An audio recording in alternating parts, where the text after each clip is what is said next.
Hola amigos, amigas, bienvenidos a una nueva sesión aquí de Viñetas del Fin del Mundo. De regreso aquí en Plau Galería porque les cuento que en las últimas sesiones a veces nos arrancamos de acá y vamos a otros espacios, como por ejemplo el Museo de Arte Contemporáneo donde estuvimos con el artista visual Jorge Ken, hablando de los sofistas. Y hoy tengo otro invitado también a quien yo entrevisté hace un rato en ergocomics.cl, Juan Santapau, creador de los nudos secretos. Sí. ¿Cómo estás? Bien, gracias. Oye Juan, nosotros nos conocemos como de los años 90, ¿puede ser? Sí, Sí, nos conocimos en los años 90, pero ahí tú no hacías historieta. No, yo creo que estaba como enfocado en estudiar diseño gráfico. ¿Sí? ¿En la UTEM? En la UTEM. Pero también fue en ese tiempo, como más o menos en los 90, que un poco me reenganché con el tema de los cómics, especialmente con los cómics como Vértigo que me empezaron a prestar algunos amigos. Algo me produjeron de vuelta un poco como de interés en lo. ¿Qué te pasó con Vértigo? Porque seguramente fuiste, como todos nosotros, lector infantil de historietas, ¿no? Exacto, sí. O sea, como cuando chico todos. leía, claro, como todos los comiqueros probablemente. A mí me tocó leer, qué sé yo, Conan y las historias de Marvel que se publicaban acá. Claro. Y descubrir los cómics europeos, los cómics argentinos en La Fierro, etc. Pero después las hormonas pudieron más, me imagino, y uno se olvida un buen rato de eso. ¿Qué pasa? ¿Qué te seduce de Vértigo para empezar a pensar en la posibilidad de escribir historietas y dibujarlas? ¿Qué había ahí que no había antes, para ti? Yo diría que quizá la posibilidad de algo más, de algo literario en los textos, en la voz de mayor calidad en los textos de historietas. Sí, tengo unos recuerdos, o sea, especialmente como bien. Me acuerdo que me pareció súper impactante, por ejemplo, el lenguaje, la prosa que tenían autores como Alan Moore, qué sé yo, Neil Gaiman, que tenían estas voces en off muy líricas, con figuras muy elaboradas de repente cuando tú lees esos primeros cómics que empezaron a hacer para Estados Unidos. Y eso yo creo que era algo que no había visto estos antes. Cartuchos a los que aludes, estos cartuchos o ladrillos que le llama alguna gente, sí, siempre existieron, pero cuando llegan estos ingleses, principalmente, Grant Morrison, Moore, Delano, ¿no es cierto? Le dan una cualidad que no tenía antes. Sí, le otorgan un valor diferente. Hacen un uso que no va directamente, que no está amarrado directamente con lo que estáis viendo en la viñeta en muchos casos. Sí. O sea, hay frases de Moore así que tengo súper grabadas como que aparecen en La Cosa del Pantano, en sus historias de superhéroes que son muy líricas, que son metáforas muy como de mucha altura. Yo recuerdo ahí en el uso de esos cartuchos que por lo menos Moore recuerdo que lo hacía muy bien también y Frank Miller en otra parte, que era que en muchos de los casos, claro, había una relación de contrapunto con la imagen, a veces la desmentían, a veces la apoyaban o a veces simplemente iba en otra dirección, entonces la imagen tomaba una nueva lectura a partir del texto. Yo creo que incluso eso que tú estás hablando específicamente fue algo que yo traté de reproducir de alguna manera con los primeros cómics que hice. De los nudos secretos. Sí. Ya. Pero entonces empiezas a leer estos autores. ¿Y cuándo empiezas a tomarte en serio esto de hacer historieta? ¿En qué momento? ¿En cuántos años hizo eclosión esto? Porque nosotros leímos Vértigo como en los 90. Sí. Pero ¿cuándo empezaste a publicar por primera vez los nudos secretos en la web? ¿Qué pasó? ¿Cuánto rato pasó ahí? Lo que pasó entre medio es la web, exactamente. O sea, empezaron a aparecer, empecé a conocer la web a través de, antes de las redes sociales, en el fondo habían como unas redes sociales primigenias, como LiveJournal, o tú tenías tu blog en el sitio, en los blogs de Google, como en Blogspot. Y ahí empecé Tenías a hacer... tu Fotolog. Claro, como Fotolog. Y ahí empiezas, pero ¿en qué año empiezas a dibujar y a subir a internet tu trabajo? ¿El 2000? Alrededor del 2006, 2005, 2006. 2005, 2006, ya hace harto rato. Sí. ¿No? Y empecé a hacer los cómics en inglés y en español. A ver, para que la gente nos siga, esta vez no tenemos ninguna historieta sobre la mesa porque todo lo que Juan ha publicado es en la web. Entonces, por eso que tenemos un celular solamente acá para poder ver alguna de las historietas. Primero, ¿por qué se llaman los nudos secretos? Los nudos secretos viene de una frase de Athanasius Kircher. Ya. Que es este erudito jesuita del siglo XVII. Él estaba hablando del magnetismo. Bueno, este tipo investigaba de todo. Es todo. Sí. Claro, de cine, fotografía, bueno, de lo real de lo real y de lo fantástico, de ciencia y de ocultismo, la lámpara y de magia. Sí. Incluso hay un texto que alude a las fuerzas que están al interior de la Tierra Y hay de las fuerzas, unas claro, de cartas lo que se manda telúrico. con un sacerdote chileno porque le llama la atención lo que pasa acá en los volcanes. ¿Sí? Tiene un estudio de vulcanología, es un tipo que hacía de todo. Sí, de todo. Ya. Y él, ¿en qué momento usa esta frase para aludir a qué? Él dice, el mundo está amarrado con nudos secretos. Qué Se bonito. refiere, que tiene así como todo un lirismo, él en verdad se estaba refiriendo bien específicamente al magnetismo. Pero yo lo tomé un poco como metafóricamente, hablando de lo que no se dice, de las relaciones ocultas entre las cosas y las personas, entre el destino, la causalidad, qué sé yo. Claro, tú lo disparaste nuevamente en otra dirección, los nudos secretos. Sí, sí. ¿Y cuál es el leitmotiv, el fondo de los nudos secretos? Para mí, cuando yo los he leído, son una especie de pequeños cuentos. Siempre tienen, Sí. ¿cuánto? 4, 6, 8 páginas de duración. Algo así, claro. Más o menos. Claro. Oscilan entre esa cantidad de páginas. Sí. Nunca 18, por ejemplo. O 20. Un par de historias más largas sí, tienen algo ¿Sí? así como 18 o Ok. 20 páginas. Sí. Y son una especie, no es exactamente, yo te lo decía antes fuera de cámara, no son fábulas, ¿no? Pero son pequeñas historias. No se repiten a menudo los personajes tampoco. Casi nunca. Nunca, casi nunca. Son historias de venir, es decir, vienen de un lugar y se disparan hacia otro, pero tú capturas siempre como un momento. Sí. Hay mucha poesía también ahí, encuentro yo. Sí, un poco por lo que conversábamos al principio, tenía harto interés desde un principio en este lenguaje lírico o hacer los contrapuntos o figuras metafóricas en el texto mismo. Y últimamente he estado haciendo que eso descanse en la historia misma. En verdad he estado a veces dejando que el texto no sea tan protagónico, etcétera, como Sí, probar distintas y otra cosas. cosa que llama la atención es que tú siempre usas, aludiendo a lo que comenzó esta conversación, a estos cartuchos de texto. Ujú. Creo que pocas veces, no recuerdo ahora si alguna vez hubo un globo de texto.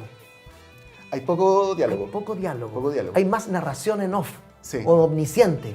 Igual también viene como... O con narración una- en primera persona hay a veces, Sí, mucho. en primera y tercera. Sí, primera y tercera. Narración omnisciente, una especie de narración a veces contrapuesta a lo que supuestamente está pasando, etc. Y a veces un narrador que no tiene idea de lo que sucede también, ¿o no? También. Puede ser. También. O un narrador poco confiable, Ah, perfecto. porque es algo que me interesa mucho de ejemplos de influencias literarias como Poe o como Thomas Ligotti que estoy leyendo Sí. ahora, que me interesa mucho cómo trabaja en el fondo unos tipos que están absolutamente chalados, que te están contando la historia, ¿cachai? Eso me parece. Claro, ahí claro, es el punto de vista del personaje, ¿no? Exacto, Y sí. pueden haber, hay muchos puntos de vista en una misma historia. Es que eso me interesa porque también te permite contar una historia fantástica y en el fondo decir esta historia no es completamente fantástica. Lo que pasa es que el punto de vista del narrador incluye cosas imposibles, pero a lo mejor él en verdad está relatando a su manera desquiciada algo mucho más simple. Exacto, Eso puede ser sería- una visión desquiciada de la realidad. Sí. Alguien que ve más cosas de las que nosotros vemos. Sí. Ah, eso es claro, un narrador del que se puede desconfiar todo el rato. Claro. Y a veces das pistas para que el público entienda que tal vez era un narrador desquiciado en Claro, realidad. y el cómic tiene esa ventaja también en la medida en que hay texto y dibujo paralelamente. ¿Cachai? Entonces podía estar diciendo dos cosas al mismo tiempo, Exacto. o mostrando dos realidades al mismo tiempo. Claro, el dibujo diciendo una cosa y el texto Ajá. disparándose en otra Claro. dirección. Donde alguna, o no necesariamente está mintiendo, o está mintiendo, o simplemente está viendo las cosas de otra manera. Claro, y siempre ahí me llama mucho la atención también algunas escenas de cine. Recuerdo Kubrick, que habitualmente utilizaba, por ejemplo, en La Naranja Mecánica lo hace muchas veces, que pone una música muy melodiosa, muy hermosa, con escenas violentas, por ejemplo. Sí, hay un contrapunto visual y sí. sonoro muy interesante, que lo Sí. hacen mucho en el cine. Sí, definitivamente. El cómic lo puede hacer a través del texto, tal vez, ¿no? Claro, claro. Y también un poco estas historias cortas que yo hago, tengo una cierta libertad de jugar con ese tipo de cosas, como más experimentales, si uno quiere, porque no es una historia, digamos, no son historias de conflicto, aquí no hay un crimen que resolver, o no hay un villano que un héroe tenga que derrotar, sino que Son momentos, como decía son yo, ¿no? como momentos, sí, como un poco tienen la narración de los recuerdos. Otra cosa que llama la atención cuando uno lee Los Nudos Secretos es el nivel de emotividad que tienen algunas historias, ¿no? Ujú. A veces están disfrazadas de elementos de fantasía Sí. o de otros géneros como el terror o qué sé yo, pero siempre hay un elemento emotivo al fondo, una cosa como, Sí. como muy así como de sentimiento, de emoción. Sí. Bueno, especialmente, yo recuerdo 4 o 5 A historias ver. donde los protagonistas son niños así de unas edades muy similares entre sí, así como de 11, 12 años, incluso la última que tengo. Es una especie de recuerdo de ese momento en el fondo que a mí me interesa porque es un momento alucinado de crecimiento. O sea, toda la comprensión que tienes de la realidad es como es poco confiable, como lo que estábamos hablando en el fondo. Claro. creyendo un montón de cosas, no sabiendo un montón de cosas, ¿cachai? Y eso Claro. para mí es terreno fértil como en Hay términos mucha literatura literarios. y mucho cine que apelan justamente a esa visión, cómo ve un niño a los nazis, cómo Claro. ve un niño tal cosa. Entonces su visión es de un mundo diferente al de los adultos. Y además el tema de los niños que se enamoran, ese es como un tópico que tengo, porque yo me acuerdo haber sido un niño muy enamoradizo, ¿cachai? Un Así niño como- solamente, pues hay gente que puede desmentir esto a través de las redes sociales. Tal vez eso no se mantuvo. Pero me acuerdo que como que a esa edad de 11 o 12, qué sé yo, como Sí. que era un tema para mí eso. Entonces tenía toda esta... Obviamente en general tenéis más proyecciones que como mucha experiencia en ese momento, pero... Claro, uno habita, cuando se es niño a veces, uno habita mucho un mundo interior que a veces dista mucho de lo que pasa afuera. Claro. Todo está aquí adentro. Claro. Y eso pasa con tus personajes. Claro. Mucho de lo que les sucede está aquí dentro, no está ahí afuera objetivado. Claro. Está más bien subjetivado. Entonces, en varias otras historias que tienen una excusa fantástica, como por ejemplo, tengo una historia larga que se llama Unspeakable en inglés, que no la tengo en español todavía, que es una historia más larga, en algún momento la voy a poner ahí disponible. En que tomé la premisa de hacer un cuento como al estilo de Lovecraft, pero que fuera un romance entre niños, ¿cachai? O sea, juntar dos cosas absolutamente disímiles. Y tomé una premisa hay un libro de notas de Lovecraft donde Lovecraft dejó un montón de ideas que él no alcanzó a escribir, ¿Ya? que se llama el libro Lugares Comunes. Hay una que dice algo encerrado, algo en un cuarto encerrado, ¿cachai? Es una idea súper vaga, así, Sí, como, y que él dejó así como una nota al margen. Yo tomé eso y la junté con una historia de un chico que cuida una casa en la que todo el rato sabemos que hay algo ominoso en el altillo. Y esto es en la playa y se enamora de la vecinita que anda por ahí, la vecinita es media misteriosa y media mágica también, qué sé yo. Y al final hay un terremoto, ¿cachai? Y todo esto es muy como de playa de costa chilena. Mira. Eh, Y mezclado con esta cosa claro. de amor, terror. Infancia. Tulu. Claro, exactamente. El En los Lovecraft, monstruos ahí. ¿cachai? Oye, una cosa que también cuando yo comencé leyendo Los Nudos Secretos hace un buen rato, de repente cada cierto tiempo me vuelvo a meter y me pierdo seguramente muchas de las historias. Me recordó mucho también, recuerdo que Neil Gaiman hacía a veces el Sandman, lo hacía también Morrison en algún medio en otra historia, algo que yo creo que es paralelamente muy parecido a lo que haces tú también. Y es que dentro de la historia general que avanzaba, de pronto se detenían y contaban la historia de un pequeño personaje que va caminando, Sí. recuerdo uno de Sandman, que un tipo camina, piensa un montón de cosas, uno empieza como a enamorarse de él y lo mata Sí. Gaiman. Se cae algo, un ladrillo y muere. ¿Te acuerdas de Sí, eso? sí. Y hay otra de Morrison que está en Los Invisibles que me gusta mucho también, que es Los Invisibles, es una historia de ciencia ficción, ¿no es cierto? Pulp, una mezcla de muchas sí, me cosas. encanta. Y de pronto hay un capítulo que dedica completamente a un soldado que es uno de los que es asesinado en un capítulo anterior. Un soldado que es parte de las huestes de los malos, por decirlo así. Y en estas batallas que tienen, muere el tipo. Y luego él recrea solo la vida de ese personaje que muere. Sí. Y cuenta un capítulo maravilloso que quizás son los que más me gustan Sí. de esa historia, es los que se escapan del tronco principal. Y siento que tus historias son como esas.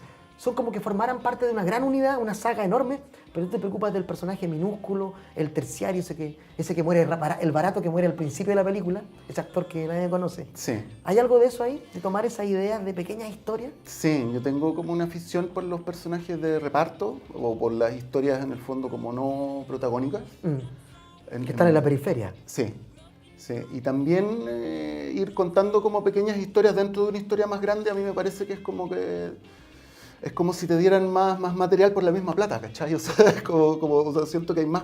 En mis historias igual yo trabajo harta compresión, en el fondo a veces trato de meter demasiadas ideas en un puro cómic o en muy pocos cuadros, entonces por eso a veces se recargan un poco de texto, qué sé yo.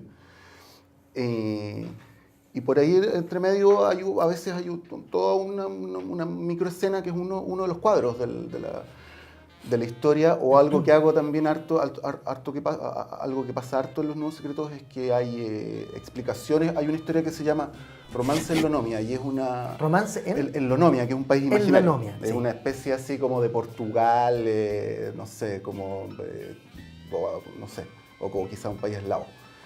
Donde tienen una costumbre extraña en que la gente no dice nadie sabe el verdadero nombre de otras Sí, personas. la leí esa. Entonces todo el mundo escribe sus nombres en un papelito al nacer, lo entregan al registro civil, el registro civil lo guarda así bajo 7 llaves por toda la vida. O sea, y solo la persona puede consultar cuál es su verdadero nombre. Y puede decírselo solo a quien quiera. Y se lo dicen solo a sus parejas románticas. Entonces se crean una serie de situaciones con esto de que la gente, en vez de el decirse el nombre verdadero es más importante que casarse. Claro, si le revelas tu verdadero nombre a otro, estás dándole todo lo que eres en el fondo. Claro. Hay esa historieta que me gustó mucho, que es que una pareja le dice al otro la posibilidad de que dice su nombre, pero el otro lo escuche mal. Claro. Eso también se produce ahí. Me imagino que tú empiezas con la premisa y después, ¿y qué pasaría si empiezas a ver las posibilidades de esa historia? Exacto. Cuando tú me hablas en el fondo de estas como pequeñas historias, yo tengo esa premisa al principio y después cada cuadro va explorando. Son otra historia de la gran historia. Claro, como ejemplos. O sea, también otro cuadro habla de cómo en este país imaginario con este tema de los nombres, toda la música pop dice tu nombre, dice algo con tu nombre, porque es importantísimo. Es así como... Claro. ¿Sí? Todas las letras de las canciones aluden Todas a ese nombre que no se dice. Claro, así como todas las letras de las canciones pop en la realidad dicen baby, ¿cachai? O te acá quiero, dicen claro. tu nombre, ¿cachai? Claro, tu nombre, etc. Oye, y eso es muy borgiano, ese tipo de historias, ¿no? Me recuerdan esas historias de Borges en que no hay personajes, en que él narra un mundo, la biblioteca de Babel, por ejemplo. Sí, ese tipo ¿no? de explicaciones, Clon, o de Italo Calvino. o de también Clon, hace eso. Nussbaum, Orbis Tertius, Italo Calvino, la creación de universos, sí. ¿no? Eso, hay mucho de esa influencia también, pareciera ahí, deslizándose. Claro, es que yo leí harto Borges en etapas formativas y sigo pescando ficciones y me sigue dando ganas de escribir historias en esa vena. ¿Sabes? Por supuesto, es un escritor escritor de cabecera de muchos de nosotros. Sí. Uno lo vuelve a leer y vuelve a ver otra historia tal vez. Sí. Oye, el proceso de dibujo. Tu dibujo es un dibujo muy bonito también, ¿eh? Que es a color la historieta. Se publica en internet. ¿Dónde la leen primero la gente que está aquí, que no sabe? ¿Dónde pueden leerla? Están principalmente en losnudosecretos.cl. Eso es en español. En español. Hay un archivo más que incluye las últimas historias y más antiguo en thesecretnotes.com, que es lo mismo que los nuevos secretos en inglés, pero .com. Y también tengo un Tumblr, santapau.tumblr. Santapau.tumblr. Sí. Oye, el proceso de dibujo, ¿qué es primero? La escritura, el dibujo, ¿es simultáneo? ¿Escribes mientras vas dibujando? ¿Preparas la historia previamente con un layout, sabes lo que va? ¿O te lanzas en cada historia como en paracaídas? En general voy escribiendo frases y tratando de hacer un storyboard al mismo tiempo. Pero muchas de estas historias son una cadena de frases a partir de la premisa, como hablábamos antes.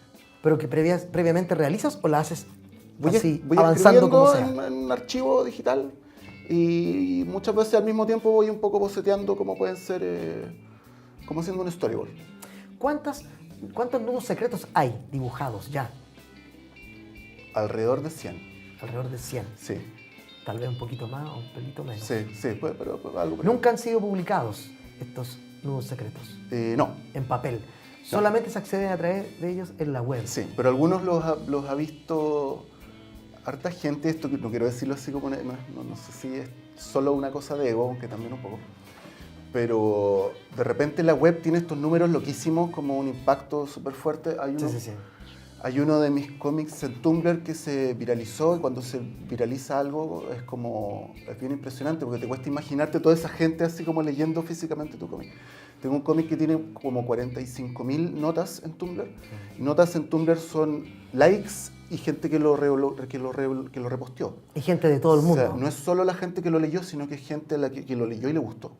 Hizo algo con eso, se lo mandó a alguien. ¿Cuál es esa historieta? Es una historia que se llama 11 hábitos de la gente creativa, que es como una parodia a las listas donde dicen, no sé, haga estas 10 cosas para alimentarse bien o qué sé yo. A mí siempre me ha molestado un poco la idea de que la gente creativa es como gente especial, como que comiera distinto, o que viviera de cierta manera o usara ciertos colores. Y estas listas, por lo general, un poco lo que te dicen es eso. O sea, te empiezan a decir, la gente creativa tiene sus casas desordenadas, suelen, no se preocupan de esto, se preocupan suelen de lo despertar otro. a altas horas de la madrugada con idea creativa. Claro. Entonces mi historia empieza haciendo eso y rápidamente deviene en que la gente creativa encuentra un tomo arcano con el que invocan a este demonio de la creatividad y el tipo se mete en otra dimensión y la historia se vuelve absolutamente demencial, digamos, y pierde un poco de vista así como estos tips, ¿cachai? Los tips son absolutamente absurdos y no tienen ningún sentido. Bueno, quizá había mucha más gente enojada con el mismo tema que yo, entonces lo viralizaron. Y tú dices, esa es la historieta más exitosa de los Nudos Secretos. Sí. Mira. Oye, y otra cosa, tú aludiste aquí a otro elemento que yo creo que es pertinente y que aparece constantemente. Los distintos géneros. Tú hablaste ya de terror, aludiendo a esta idea del niño con la niña en la playa, sí. Lovecraft, pero también hay fantasía, un poco de ciencia ficción en otros. Sí. Siempre está cruzándose los géneros en los Nudos Secretos. Sí, pero a menudo... Yo diría que casi todo es fantasía en rigor. Puede que haya un porcentaje que no, pero yo diría que un 90% es fantástico, ¿o no? Sí, y un poco ominoso de repente. ¿Sí, ah? Como que el ominoso también me llama harto la atención, como los espacios, las cosas que no se ven. A menudo en estas historias como que toman un poco un tono así medio no sé si de terror, pero un poco así como inquietante. Siempre. Sí. Sí. Aluden Y lo a ese emotivo, y los silencios, lo que no se dice. Sí, porque a pesar de ser una historia, como dices, con ribetes de terror, siempre está esa cosa, hay una emoción ahí siempre. Sí, Tal sí. vez ese puede ser, para mi juicio, uno de los éxitos de tu trabajo, creo Sí. yo, porque habitualmente el mundo de la historieta, por ejemplo, superheroica o de otros tipos, prescinde de lo emotivo. Que el cine a veces lo tiene, hasta la película más mala, lo que quiere es provocar un poco de emoción en la gente, un llantito, una risa, Claro. una cercanía al personaje. Claro. El tuyo parece que de alguna manera lo logras. ¿Crees tú que es así? ¿Que Sí. lo logras de alguna manera? ¿O lo esperas? ¿Tú buscas eso? Sí, sí, o sea, es algo que trato de explorar. También es algo de lo que pierdo un poco la medida, qué tan, si me estoy conteniendo, si estoy siendo muy emocional, si estoy exagerando con esto. Muchas veces no lo sé hasta que veo en el fondo. Lo bueno de la internet también es que la gente un poco te va diciendo, o sea, ¿Sí? cuando lo comentan o cuando comparten las historias, un poco dicen, esta historia me emocionó, esta historia me hizo llorar. Lo que siempre es bien emocionante para el trabajo de uno en general, que como escuchar eso. Yo recuerdo una de una niña que va nadando. ¿Cómo se llama esa? Esa que aparecía como Nudos Secretos y el título y aparecía ella dibujada ahí. Sí, sí, ¿Cómo esa se recuerdas? llama Vida Kaiju. Ya. Vida Kaiju. Esa Pero era en muy el bonita esa historia. Sí, La recuerdo mucho, no sé por qué. es una historia de una chica que trabaja disfrazada, trabaja en estas películas de monstruos gigantes, así como al Japoneses. estilo de las películas japonesas que me gustan mucho. Entonces hace un paralelo entre su vida amorosa, que es un poco que está pasando así por no su mejor momento, y las películas en las que ella además siempre es el monstruo y siempre es derrotada por otro monstruo, por una especie de héroe. Sí. Se hace como... Y de paso lo destruye todo.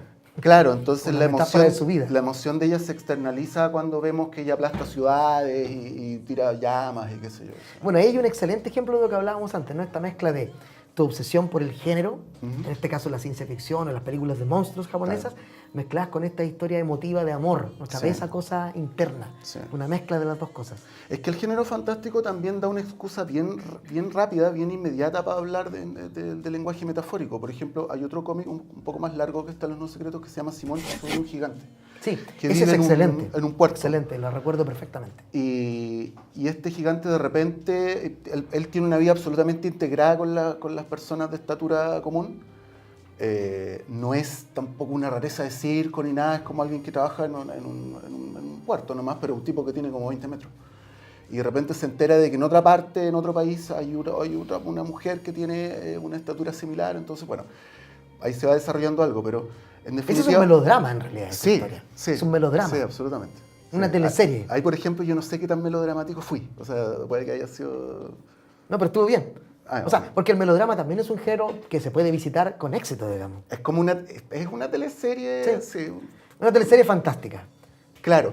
Pero claramente, de inmediato en el fondo, o sea, la imagen es bien inmediata. Tú ves pasando este tipo la cabeza del gigante por los balcones de la gente. Y no es tan importante cómo llegó a ser gigante, No. Sí. ni tampoco es una historia donde haya mucha acción, ni en ningún caso violencia, sino que el hecho de que sea gigante es para que haya un enganche muy inmediato con que este tipo tiene una condición absolutamente única y está solo de alguna manera. Claro, en el lenguaje, ¿no es cierto?, políticamente correcto, sería un ser humano con capacidades diferentes tal vez, hoy día. Claro. ¿Verdad? Sería, en lugar de ser pequeño, es muy gigante, lo cual trae muchos problemas también. Claro, con estatura incrementada, podría Exacto. ser como el eufemismo. Y tú aquí has dado clave en otro elemento que tiene en común todas tus historias, que es que cuando comienzan ya instalados en una situación rápidamente. En la primera, segunda viñeta ya sabemos en qué Sí. mundo y cuáles son las leyes de ese universo. Sí. Te gusta entrar rápido y sin explicaciones, ¿no? Aquí no es que la radiación lo afectó, nada. Claro. O nació así, a nadie le importa tampoco eso. Claro. Me gusta eso de que tus historias uno entra rápidamente al universo en que se manejan y cuáles son los códigos de ese universo. Claro. Bueno, es que también el esfuerzo es contar una historia completa en algo así como 12 o 15 cuadros. Entonces, necesariamente hay cosas que tengo que descartar y que no son relevantes finalmente para lo que estoy contando, para el recuerdo que estoy contando, para la parcela de tiempo que estoy abarcando. No es una historia estrictamente de ciencia ficción, donde necesitamos saber cuál es la lógica. Ciencia ficción al uso, ni terror al uso, Claro. sino que está mezclado. Claro. Oye, cuando uno ve tus dibujos, he podido ver que has evolucionado también en términos de dibujo. Siento que a veces hay mucha línea y a veces no. ¿Cómo ha ido cambiando eso del dibujo? Yo creo que ha ido pasando también por influencias, por cómics que he visto y por a veces por optimizar el tiempo, por no estar pegado así meses en un mismo cómic o hacerlo. No sé, siento que es más importante contar bien la historia que hacer un dibujo virtuoso. O sea, yo no me considero un dibujante muy bueno. Entonces, finalmente prefiero como que la historia se plasme bien en este cómic, no recargarlo mucho de información visual, que es algo que me interesa actualmente, especialmente si hay mucho texto. Por eso prefiero últimamente que los colores sean planos, que el trabajo lineal más o menos sea lo más suelto posible. Sí, muy suelto. Claro. A mí me gustan los buenos dibujantes y tengo amigos que son excelentes dibujantes, pero como que no es el camino por el que de lo que estaba más preocupado. Sí. ¿Verdad? ¿Eres rápido para dibujar cada uno de los episodios o te demoras mucho en cada uno de ellos? Eh, ¿O te has impuesto cada 15 días, semanalmente? Estoy haciendo una de estas historias algo así como al mes o puede que me demore un mes y medio. A veces cambio harto, a veces empiezo una historia y después la abandono. Igual soy un poco errático en ese sentido. Sí, ¿Y reescribes mucho? Sí. Sí. Sí. Y hablaste en un rato algo que me llamó la atención que yo no me he dado cuenta nunca, porque nunca he leído las 100 historietas. Esta relación intertextual entre algunas de ellas, que tú dices que algunos personajes sí se repetían algunas cosas. ¿Qué es lo que se repite? ¿Y en qué historias ha pasado Lo eso? que se repite a veces son estas referencias inventadas, así como medias borgianas de libros que no existen, películas, que es algo que siempre me gusta inventar, como imaginarme, no sé, un director de cine que es así, no sé, un director indie, cómo se llamarían sus películas. Y pongo 3 casos de sus películas. Y después pasa que en una historia estamos 70 en una de sus películas. Claro, por se vuelven a referir, claro. esa relación intertextual te Sí, refieres. sí.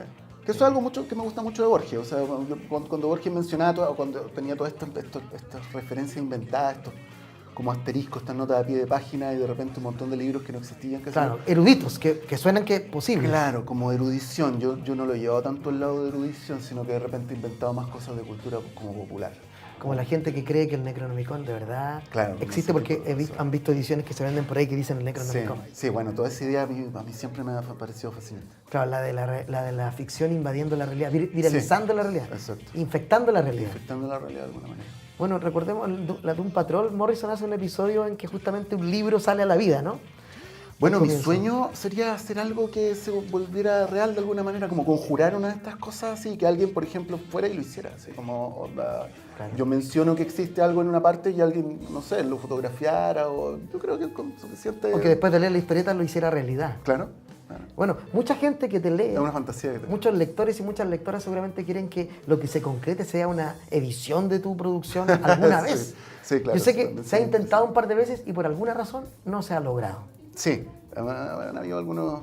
impedimentos, pero hay ganas de hacer que todo esto se compile en un libro, en un volumen que la gente pueda leer, porque mucha gente ve internet, es cierto, pero hay un gran mundo, un gran porcentaje de la gente que no tiene idea de que esto está en la internet y que si lo ve como libro, a lo mejor se atrae por eso. Claro, por ahí también llega otro público y no sé, a mí me gustan los libros, o sea, me encantaría verlo plasmado en un libro. Verlo plasmado en un libro, en librerías y todo eso, claro.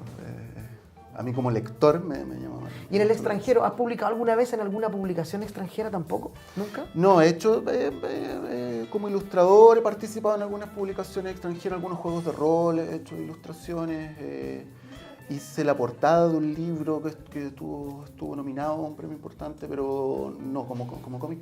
Oye, qué bueno que nombraste los juegos de rol, porque yo recuerdo que en los 90 jugabas muchos juegos de rol, sí, ¿o no? Sí. Y tú eras de los que narraban la historia, ¿no? ¿O claro, a lo mejor estaba canalizando también esa puede ser, ¿eh? Y tal vez que por ahí viene esta idea de contar estas historias, ¿no?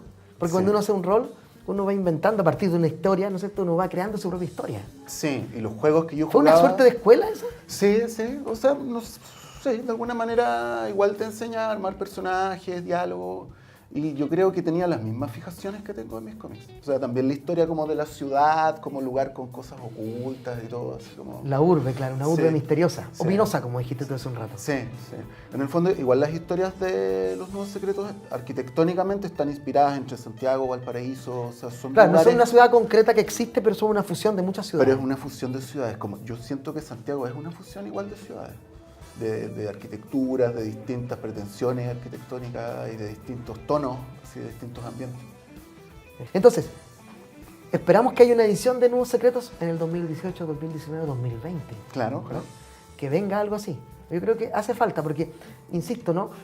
Gente como nosotros puede meterse a internet, pero hay un montón de gente que no le gusta Claro. eso, no le cuesta leer en la pantalla. Sí. Tú dices que ahora la gente puede también leerlo directamente en el celular. Sí, Que últimamente inventaste un sistema de que se deslicen mejor las páginas sobre el celular.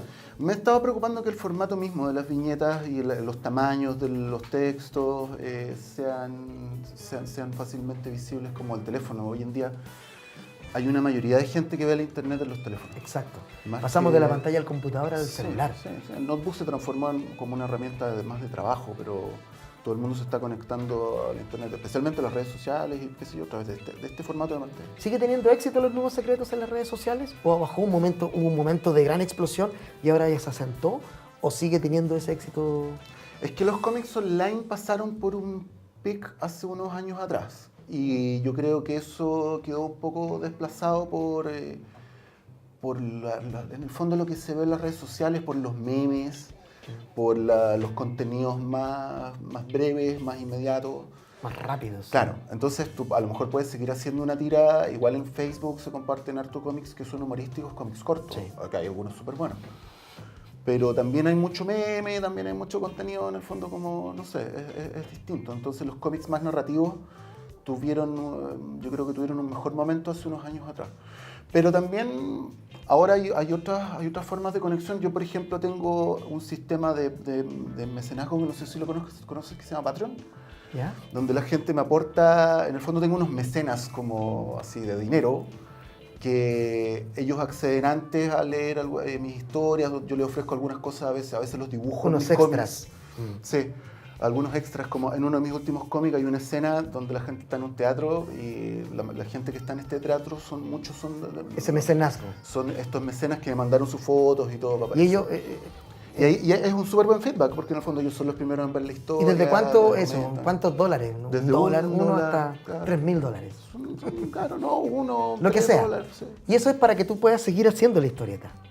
Claro, en el fondo el sistema funciona bastante Me bien. gustas lo que haces, te apoyo. Sí, exacto. ¿Y hay sí. tienes mucho No, hay apoyo? no es como que te estén comprando algo, sino Sí. que apoyando. Apoyando, ¿no? Claro, Sí. no es que obtienen un ejemplar ni nada, sino que les gusta y te doy un poquito Sí. de dinero para que tú sientas que esto está funcionando. Sí, Que no estás solo. exacto. Ah, qué bonito eso. Sí. Y hay mucha gente, tanto de Chile como de fuera. ¿De dónde hay más? Sí, o sea, son ¿Más más gringos de que habla chilenos? inglesa. Sí, Sí, parece pero de que ellos distintos tienen más países. esa cultura de entregar y pagar por internet que nosotros. Puede ser.